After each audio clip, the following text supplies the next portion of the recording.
After the release of a new email about those infamous talking points, the email was from Deputy National Security Advisor Ben Rhodes. We see it right there, and you really got into it in the briefing room.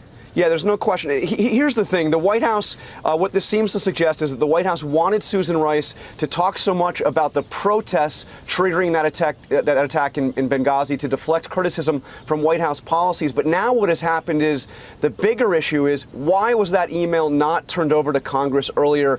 That failure to turn it over has got Republicans on Capitol Hill crying cover up, and John Boehner, Speaker of the House, doing what he has long resisted doing, which is creating a special committee to have yet another investigation into Benghazi. Yeah, that is just getting set up right now. And Martha, eyebrows also raised after this testimony from retired General Robert Lovell, who was part of the Africa Command. I want to play a bit of it. There are accounts of time, space, and capability, discussions of the question, could we have gotten there in time to make a difference? The point is we should have tried. Brigadier General Lovell said despite his wish that more could have been done, given how rapidly things were happening, the military would not have been able to get there to Benghazi in time, which is what official reports have determined as well. And Martha, this, of course, raises again the critical issue of security. And you went behind the scenes to find out what more is being done to protect our diplomats. I did. You know, diplomatic security never wants another Benghazi, and they gave us special access to see what they are doing in hopes such a tragedy never happens again.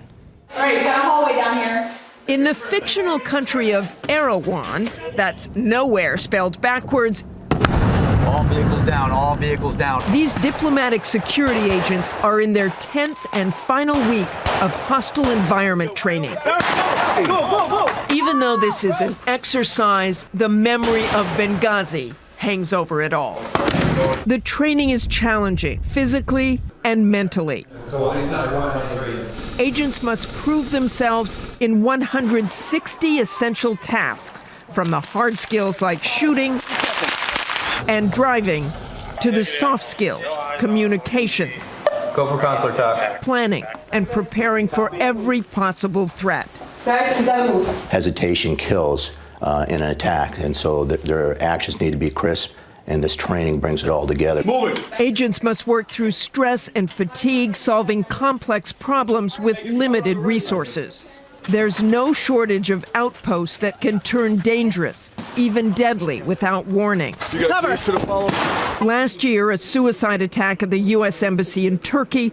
In 2012, a car bomb attack on a diplomatic convoy in Peshawar, Pakistan, and of course, Benghazi.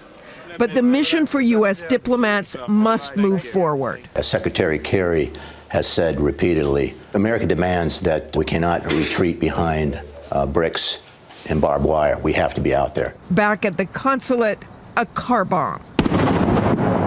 The fake country of Erawan suddenly feels very real. Attackers breach the gates and storm the compound.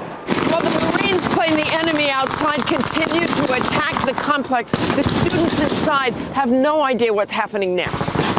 Wounded agents are in need of medical care. We are taking increased IDF fire. They are zeroing us in. How copy?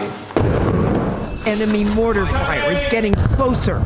Stay down, stay away from the windows. Deteriorating security conditions reach a tipping point. Permission to evac. The decision is made to abandon the compound.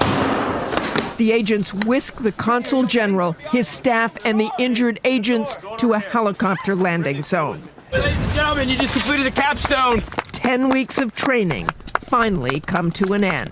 This may be training environment, it may be pretend per se, but this happens, and this is what we prepare for, and we have to prepare for the worst. When we were in the consulate, you grabbed those flags. Absolutely. This is a symbol of our country. When it flies over the consulate, it says that we're there, we're open for business, and we represent our country. If we leave, we take it with us. It's very important to us. And they are very important to us. Thanks to Martha Raddatz for that.